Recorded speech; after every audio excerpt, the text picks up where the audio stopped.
식사 준비가 막 끝나갈 때 즈음 며느리가 다가와 말했죠. 어머님, 오늘 정말 고생 많으셨어요.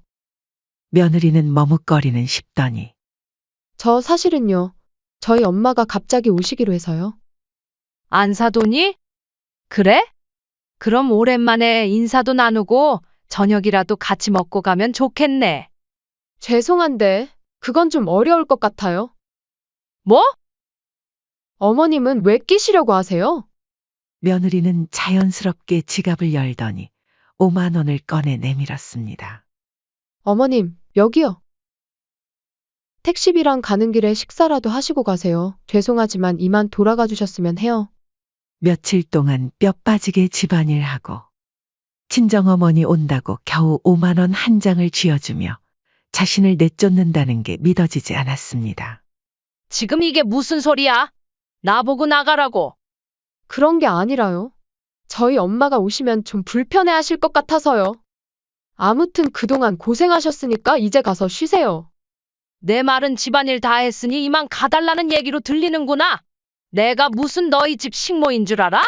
어머님, 너무 과민 반응하시는 거 아니에요? 나름 배려해드리는 건데. 배려 필요 없으니까 너나 가져라. 내가 일한 거 돈으로 받았으면 일당으로 10만 원은 넘게 받았어. 엄마, 그냥 이번 한 번만 이해해줘요. 장모님이 갑자기 오시는 바람에. 됐어. 너도 똑같아. 장모 챙기느라 지 엄마는 아주 개차반이지? 너네 나 부른 것도 사돈 오기 전에 집 청소시키려고 부른 거 아니야? 안녕하세요. 이 사연의 주인공은 67세의 홍희숙 할머니입니다. 홍씨 할머니는 지방 단독주택에서 홀로 살고 계시는데요. 10년 전 남편과 사별한 뒤로는 줄곧 혼자였습니다. 남편과의 마지막 대화가 아직도 생생합니다. 여보, 우리 아들 잘 부탁해요. 부족하지만 그래도 우리 아들이잖아. 걱정 마세요. 홍씨 할머니는 그날의 기억을 떠올리면 지금도 가슴이 먹먹해지십니다. 아들 민석이는 어릴 적부터 아버지의 그늘에서 자랐습니다. 아버지는 엄한 양반이었고 아들에게 늘 엄격했죠. 엄마, 아버지가 또 혼내셨어. 우리 아들, 괜찮아. 엄마가 있잖아. 엄마가 다 알아서 할게. 그렇게 아들을 감싸 안으며 키웠습니다. 어쩌면 그때의 습관이 지금까지 이어진 걸지도 모르겠습니다. 아들은 서울에서 직장을 다니며 몇 년 전에 결혼하여 며느리 지연과 손주 도윤이와 함께 살고 있었죠. 아파트 전세금 역시 홍씨 할머니의 지원을 받았습니다. 요즘은 아들이 필요할 때만 연락하는 걸 홍씨 할머니도 잘 알고 있었습니다.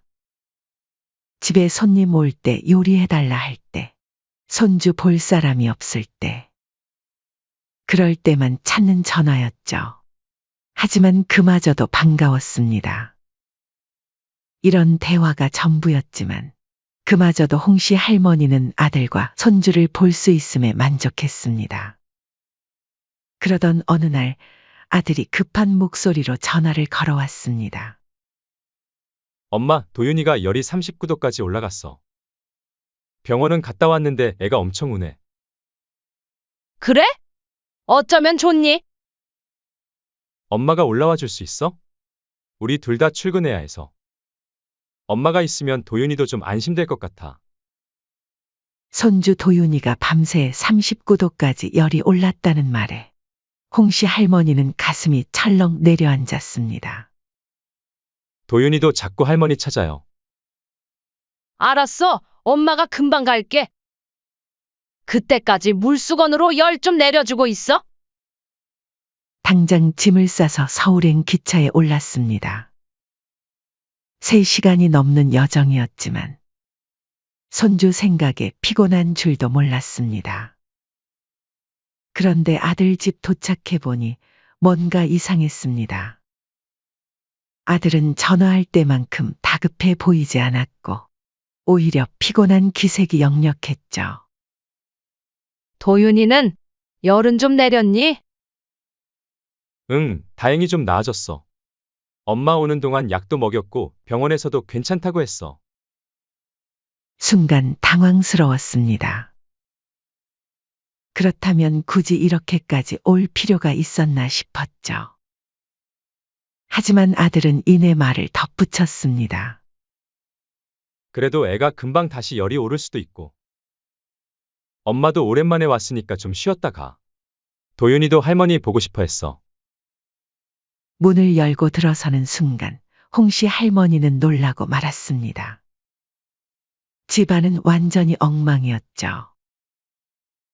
거실 테이블 위에는 배달 음식 봉투와 플라스틱 용기가 널브러져 있었고, 싱크대에는 설거지가 산처럼 쌓여 있었습니다. 이게 다 뭐니? 너희 둘 다 이렇게 사는 거야? 아, 요즘 좀 바빠서. 그때 방에서 며느리가 나왔습니다. 깔끔하게 차려입은 모습이었지만 손에는 휴대폰을 들고 있었죠. 어머님 오셨어요? 길은 안 막히셨죠? 응, 별로 안 막혔어. 근데 집이 왜 이렇게 됐니? 아이고, 요즘 너무 정신이 없어서요. 남편도 바쁘고 저도 도윤이 보느라. 며느리의 말투에는 뭔가 꺼림칙한 게 있었습니다. 그때 방에서 도윤이가 뛰어나왔습니다. 할머니, 손주의 모습에 홍씨 할머니는 모든 걱정을 잊었습니다. 그런데 도윤이가 귓속말로 뭐라고 했죠. 할머니 왔으니까 이제 엄마 편하겠다. 그 말을 듣는 순간 홍씨 할머니의 가슴 한켠이 싸늘하게 식었습니다. 엄마가 할머니 오면 편하겠다고 했어. 홍씨 할머니는 순간 며느리를 바라보자 며느리는 황급히 말을 돌렸습니다. 아이고, 얘가 무슨 말도 안 되는 소리를? 도윤아, 그런 말 하면 안 돼. 할머니 오셔서 도윤이 돌봐주시는 거지? 너무 신경 쓰지 마세요. 아참 어머님, 이왕 오셨으니까 도윤이 식사 좀 챙겨주세요. 제가 요즘 정신이 없어서. 홍씨 할머니는 며느리의 말투에서 뭔가를 직감했습니다. 이번에 부른 이유가 단순히 아픈 손주 때문은 아니었던 것 같았죠. 그러나 이미 발을 들인 이상 어쩔 수 없었습니다. 홍씨 할머니는 손주를 위해서 이번만큼은 참고 도와주기로 했습니다. 하지만 마음 한구석에서는 불길한 생각이 스멀스멀 피어오르고 있었죠. 홍씨 할머니는 아침부터 쉴 틈이 없었습니다. 동이 트기도 전에 일어나 손주 도윤이의 아침 준비를 시작했죠. 할머니, 오늘은 뭐 해줄 거예요? 우리 도윤이 할머니가 계란찜 해줄까? 내 아빠가 어렸을 때 제일 좋아하던 거였는데. 도윤이의 제잘거림에 피곤도 잊은 채 아침부터 분주하게 움직였습니다. 간식을 챙기고 옷을 갈아입히고 책도 읽어주고 정신없이 시간이 흘렀죠. 한편 아들은 아침에 출근하면서 엄마, 잘 부탁드려요. 라는 말 한마디만 남기고 무심하게 나가버렸습니다. 점심시간이 되어 홍씨 할머니가 대충이라도 끼니를 때우려는 찰나 며느리가 다가왔습니다. 어머님, 저도 출근할게요. 퇴근 전에 집 청소랑 빨래랑 식사 준비 정도만 간단히 해주실 수 있을까요? 말투는 공손했지만 어딘가 당연하다는 듯한 뉘앙스가 깔려 있었죠. 홍씨 할머니는 속으로 한숨을 삼켰습니다. 손주 때문에 왔다고 생각했는데 이제 보니 집안일까지 도맡아 하라는 거였나 싶었죠. 그래, 알았다. 정말 감사해요. 저희가 맞벌이잖아요. 이해해 주실 거죠? 그런 며느리의 모습을 보면 얄미웠지만 손주 생각에 참고 주방으로 향했습니다. 하지만 요리를 시작하자마자 며느리가 다시 말을 걸었죠. 어머님, 제가 배워야 하는데 어머님처럼 주방을 깔끔하게 쓰는 게 어렵더라고요. 일 많이 바쁘시진 않으시죠? 홍씨 할머니는 순간 손을 멈추었습니다. 그 말이 무슨 뜻인지 너무나 잘 알았거든요. 저 싱크대에 산더미처럼 쌓인 설거지를 자신이 해주길 바라는 거였죠. 아이고, 설거지가 많이 쌓였네. 한숨을 내쉬며 물을 틀었습니다. 어머님이 오시니까 집안이 깨끗해져서 좋아요. 며느리의 그 말들이 꼭 가시처럼 가슴을 찔렀습니다. 문득 과거의 기억이 스쳐 지나갔습니다. 며느리가 처음 시집 왔을 때만 해도 이렇지 않았어요. 그때는 얼마나 다정했던지. 어머님, 이 요리는 어떻게 하시는 거예요? 저도 배우고 싶어요. 참 주말에 저희 동네에 놀러 오세요. 제가 맛있는 거 해드릴게요. 그때는 그렇게 다정하더니 시간이 지날수록 달라졌습니다. 특히 손주가 태어난 후로는 아예 다른 사람이 된 것 같았습니다. 어쩌면 이게 원래 모습이었을지도 모르죠. 특히 명절만 다가오면 며느리는 예민해졌습니다. 어머님, 굳이 명절에 봐야 해요? 일하느라 피곤한데 저희도 좀 쉬어야죠. 멀리서 찾아오는 저희 생각도 좀 해주세요. 그래, 알았다. 이번 명절엔 안 와도 돼.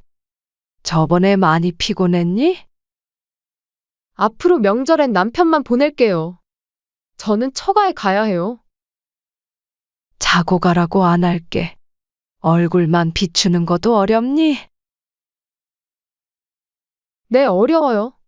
이런 걸로 입씨름 하기 싫어요, 어머님. 하지만 며느리는 본인이 필요할 때면 언제 그랬냐는 듯 태도가 달라졌습니다. 어머님, 이번 주말에 도윤이 좀 봐주실 수 있으세요? 중요한 모임이 있어서.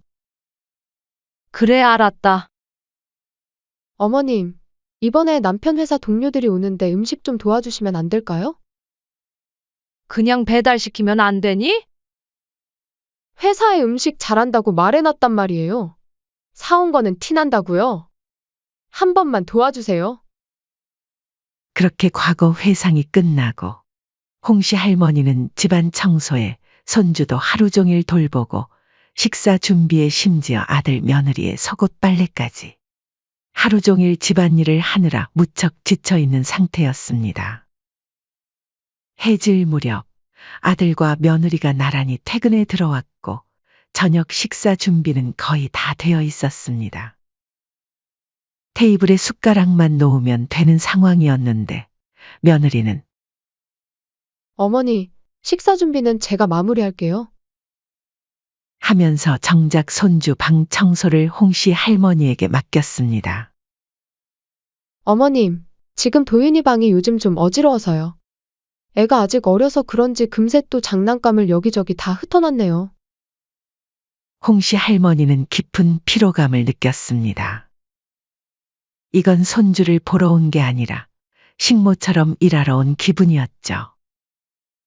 방을 정리하면서 자신이 왜 여기 있는지 회의감이 들었죠. 홍씨 할머니는 손주의 방을 정리하며 조용히 다짐했습니다. 이제 이 짓도 그만해야겠다. 오늘은 늦었으니 내일 아침 아들하고 며느리에게 말해야지. 내일까지만 있고 집에 돌아가겠다고. 하지만 그날 저녁 예상치 못한 일이 벌어졌습니다.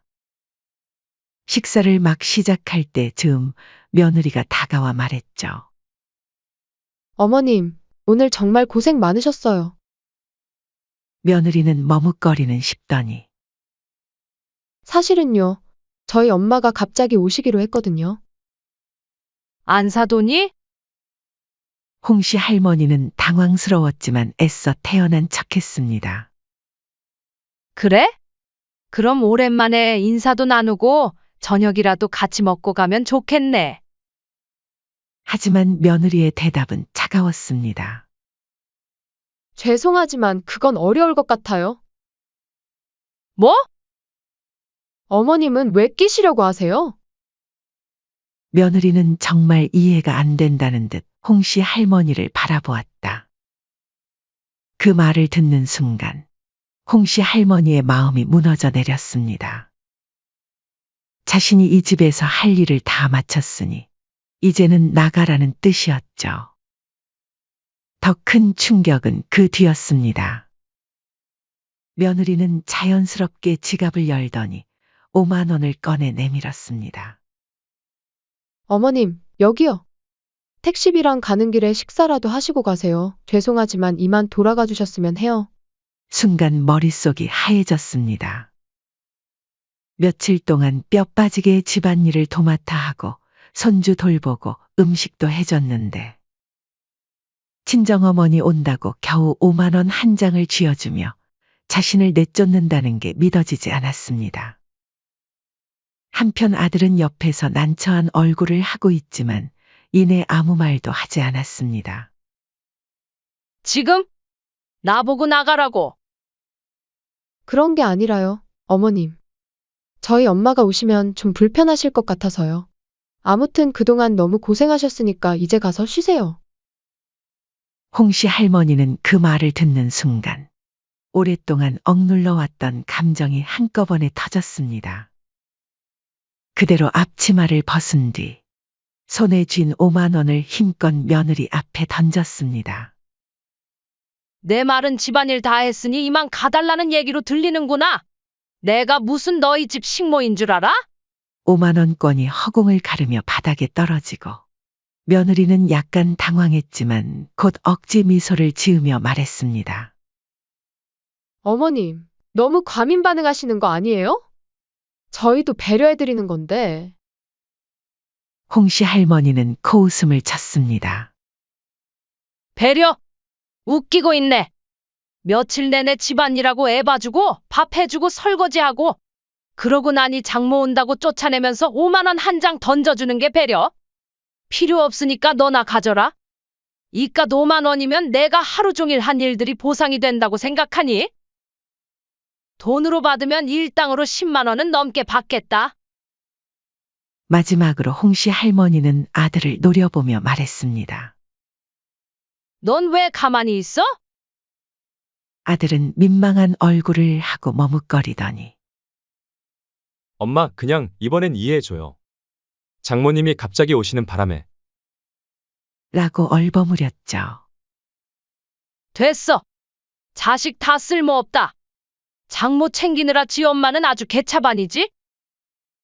너네 나 부른 것도 사돈 오기 전에 집 청소시키려고 부른 거 아니야? 그렇게 홍씨 할머니는 신발을 신고 현관문을 나섰습니다. 엘리베이터를 기다리며 손을 바라보니 아직도 주름진 손에는 설거지로 부른 물집이 남아 있었습니다. 서러움이 복받쳐 올랐지만 이제는 더 이상 참지 않기로 했습니다. 이제부터는 누구의 어머니도 누구의 시어머니도 아닌 오직 자신만을 위해 살아야겠다고 다짐했습니다. 그 사건 이후로 한 달이 흘렀습니다. 홍씨 할머니는 그날 이후 단 한 번도 아들 내외와 연락하지 않았습니다. 처음 며칠 동안은 혹시나 연락이 오지 않을까 휴대폰을 손에서 놓지 못했습니다. 하지만 결국 아무런 연락도 없었죠. 아들이랑 며느리는 내가 없어도 아무렇지 않구나. 마음 한쪽이 싸늘하게 식었습니다. 그동안 자신은 늘 아들에게 의지했고 손주에게 사랑을 주는 것으로 외로움을 채우려 했습니다. 하지만 정작 자신이 없으면 불편함을 느낄 사람은 없었습니다. 오히려 그들은 필요할 때만 부르면 되니까 언제든지 불러다 쓰기 편한 존재로 만들려 했던 것이죠. 한 달이 지나도록 아무런 연락도 없었습니다. 그러던 어느 날 전화가 왔습니다. 엄마, 저희 얘기 좀 해요. 홍씨 할머니는 핸드폰을 멍하니 바라보았습니다. 한 달 만에 걸려온 아들의 전화였습니다. 기대가 없었던 것은 아니지만 그래도 가슴 한편이 흔들렸습니다. 갑자기 왜? 그동안 너무 연락 안 한 것 같아서요. 그리고 그때는 우리도 좀 무례했던 것 같아요. 엄마한테 진심으로 사과하고 싶어요. 됐어. 사과 안 해도 돼. 엄마, 그래도 우리 얼굴 보고 얘기하면 안 돼요? 엄마가 서울에 한번 올라오셔요. 홍씨 할머니는 그 말을 듣는 순간 어이가 없었습니다. 반성의 의미가 담긴 전화였더라면 굳이 서울로 불러드릴 필요가 있었을까요? 난 안 간다. 할 말 있으면 여기 내려와서 해. 이틀 후 기어코 아들과 며느리가 홍씨 할머니가 사는 곳까지 내려왔습니다. 아들은 처음에는 어색한 표정을 지었지만 곧바로 본론을 꺼냈습니다. 엄마, 우리 옆집에 이사가서 집이 비었대요. 홍씨 할머니는 아들의 말 하나하나를 곱씹었습니다. 그래서 엄마도 이제 서울로 올라오시는 게 어때요? 혼자 계시는 거 위험하기도 하고, 서울이 생활하기도 편하잖아요. 병원도 가깝고, 지방보단 있는 게 많으니까, 엄마한테도 오히려 좋을 거예요. 옆에서 며느리도 고개를 끄덕이며 덧붙였습니다. 어머님도 연세가 있으시니까 가까이 계시면 우리가 더 잘 챙겨드릴 수 있죠? 아들과 며느리는 그럴듯하게 말했습니다. 하지만 곧 며느리의 표정을 보니 이미 이 일이 기정사실인 것처럼 미소를 짓고 있었습니다. 그리고 아들의 말투도 어딘가 어색했죠. 다른 이유가 있는 건 아니고. 너희가 부려먹고 싶을 때만 나를 찾고 필요 없으면 내쫓으려 했잖아. 그래놓고 이제 와서? 내가 너희 옆집으로 이사 오면 뭐? 또 애 봐달라고 하고 집안일 시키고 장 봐오라고 하겠지. 내가 그거 모를 줄 알아? 며느리는 순간 미소를 지으며 당황한 기색을 보였습니다. 어머님, 그런 게 아니라 정말 어머님이 걱정돼서 그러는 거예요. 홍씨 할머니는 그 순간 한 달 전 장모 온다며 5만 원을 쥐어주며 집에서 쫓아내던 아들과 며느리의 얼굴이 떠올랐습니다. 차갑게 웃으며 고개를 저었습니다. 거짓말 하지 마라. 내가 언제부터 나를 걱정했다고 그러니? 날 걱정했으면 친정어머니 온다고 5만 원 던지면 나가라고 안 했겠지. 아들이 당황하며 말했습니다. 아니, 엄마, 우리가 정말 엄마가 혼자 계시는 게 신경 쓰여서 그래. 그리고 엄마가 서울이 생활하기 편한 것도 맞잖아. 홍씨 할머니는 이들의 속셈이 뻔히 보였습니다. 결국 나를 옆에 두고 다시 부려먹으려는 거구나. 생활이 편하다고? 내가 아니라 너희가 편하겠지. 홍씨 할머니의 목소리가 단단하게 울려 퍼지자 아들은 할 말을 잃고 며느리는 얼굴이 하얗게 질렸습니다. 그래, 너희는 내가 필요할 때만 찾았어. 그리고 다 끝나면 한마디 말도 없이 이제 가시라는 식이었지. 그렇게 하면서도 한 번이라도 날 가족처럼 여긴 적이 있니? 홍씨 할머니의 목소리가 떨렸습니다. 나도 참 바보처럼 살았구나. 그동안 너희가 나를 가족이라 생각하길 바랐어. 근데 이제 보니 난 그냥 아들 집에서 식모살이 했네? 아니, 식모보다도 못한 존재였겠지? 식모는 돈이라도 제대로 받으니까. 아들이 초조하게 말했습니다. 엄마, 그런 말 하지 마요. 우린 가족이잖아요. 며느리는 난처한 표정을 지으며 말했습니다. 어머님, 너무 예전 일까지 끄집어내시는 거 아니에요? 예전 일? 예전 일이 아니었으면 내가 이렇게까지 화가 났겠니? 내가 너희 집에서 손주 봐주고 집안일 다 하고 청소까지 했는데 내 친정엄마 온다고 날 내쫓았잖아. 너희한테 나는 뭐였는데? 아들은 아무 말도 하지 못했고 며느리는 할 말을 찾지 못해 입술을 깨물었습니다. 이제 와서 가죠? 웃기지 마라. 이제 너희에게 더 이상 잘해줄 생각 없어. 이렇게 연락 한 번 없다가 왜 이제 와서 찾아와? 막상 또 내가 필요해지니 이렇게 나오는 거 아니야? 아들은 더는 참지 못하고 벌떡 일어섰습니다. 엄마, 그래도 자식인데 그렇게까지 심하게 말하는 거 아니에요. 이제 그만해라. 난 너희한테 식모처럼 살지 않을 거야. 그러니까 이젠 그냥 남처럼 살자. 그 말을 끝으로 홍씨 할머니는 자신의 집으로 들어갔습니다. 이후 그녀는 살던 집을 처분하고 새로운 곳으로 이사를 갔습니다. 아들과 며느리의 연락은 철저히 받지 않았죠. 그렇게 몇 달이 흘렀습니다. 처음에는 그럭저럭 버텼지만 아들과 며느리는 점점 더 큰 불편을 느끼기 시작했습니다. 그동안은 어려울 때마다 늘 어머니에게 의지했던 삶이었으니까요. 한편 홍씨 할머니는 20년 넘게 아들을 위해 모아둔 적금이 하나 있었습니다. 언젠가는 아들과 며느리에게 도움이 되고 싶어서 한 푼 두 푼 아껴가며 모은 돈이었죠. 많은 돈이 모였지만 이제는 그마저도 의미가 없었습니다.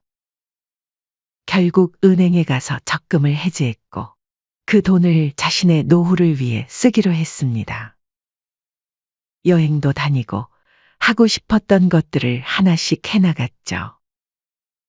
그러던 어느 날 아들이 어머니가 좋은 집으로 이사하고 여행을 다닌다는 소식을 듣고 전화를 걸었습니다.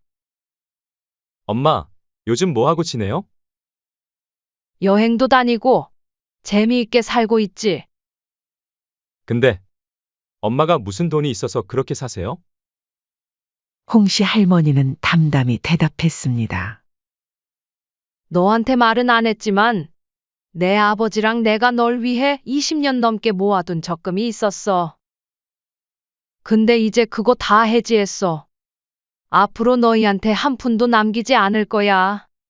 내가 힘들게 벌고 모은 돈을 나를 헌신짝처럼 내팽개친 너희한테 줄 이유가 뭐가 있겠니? 뭐라고요? 그런 게 있었어요? 아니, 그것보다 멀쩡한 적금을 왜 해지하셨어요? 왜 안 되는데? 내가 지금 이러는 걸 보니 앞으로도 돈 달라, 도와달라 할 게 뻔하잖아. 이제 그 돈으로 내 노후 준비할 거야. 남은 돈은 어려운 이웃 돕는데 기부할 거고. 아들이 격분해서 소리쳤습니다. 엄마, 우리가 지금 얼마나 힘든데요?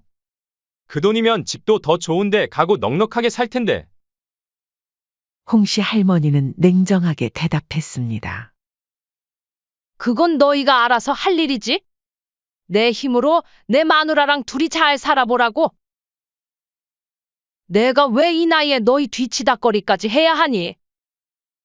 그 말과 함께 홍씨 할머니는 전화를 끊었습니다. 그리고 핸드폰에서 아들의 연락처를 차단했습니다. 더 이상 연락은 오지 않을 것입니다. 하지만 후회는 없었습니다. 아들에게 42년간 해온 엄마 노릇, 이제 자신은 해줄 만큼 다 해줬다고 생각했습니다. 홍씨 할머니는 창밖을 바라보며 미소 지었습니다. 처음으로 진정한 의미의 내 인생을 사는 기분이었습니다. 그리고 며칠 뒤, 홍씨 할머니는 변호사 사무실에서 계약서를 꼼꼼히 살펴보고 있었습니다. 모든 조항 하나하나를 신중하게 읽어내려가는 그녀의 표정은 담담했습니다. 정말로 상속을 포기하시겠습니까? 이 계약서가 법적으로 효력이 발생하면 번복하기 어려우실 수도 있어요. 변호사가 다시 한번 확인하듯 물었습니다. 홍씨 할머니는 단호하게 고개를 끄덕였습니다. 네, 확실합니다. 제 뜻은 변함없어요. 계약서에는 홍씨 할머니가 세상을 떠난 후 남은 재산을 아들이 아닌 어려운 이웃을 돕는 복지 단체에 기부한다는 내용이 명시되어 있었습니다.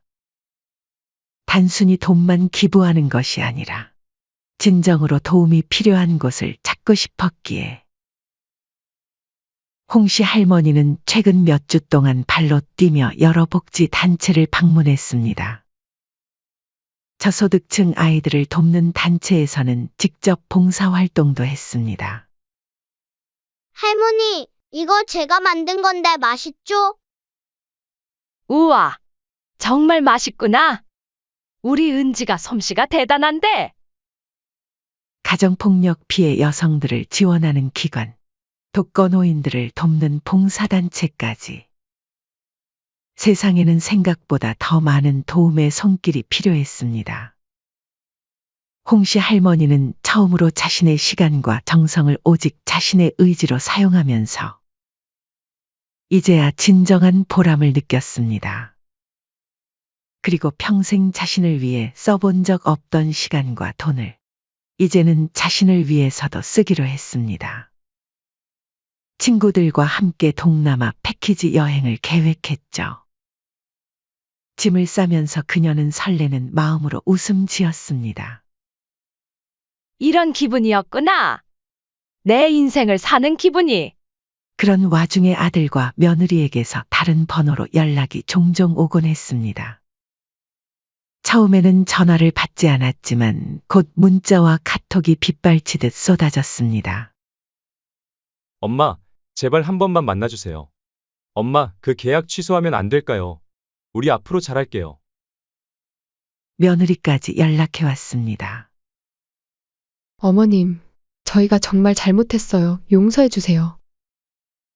하지만 홍씨 할머니는 흔들리지 않았습니다. 그들의 눈물과 애원이 더 이상 그녀의 마음을 움직이지 못했죠. 마침내 아들이 직접 찾아왔습니다. 엄마, 제발요. 저희에게 다시 한 번만 기회를 주세요. 하지만 홍씨 할머니는 차갑게 대답했습니다. 너희가 진심으로 반성하는 게 아니라 그저 돈이 필요해서 그러는 거잖아. 아니에요. 엄마, 우리가 정말 잘못했다는 걸 깨달았어요. 이제는 달라질게요. 내가 진심으로 반성했다면 내 재산 얘기가 아니라 나 자체를 붙잡았어야지.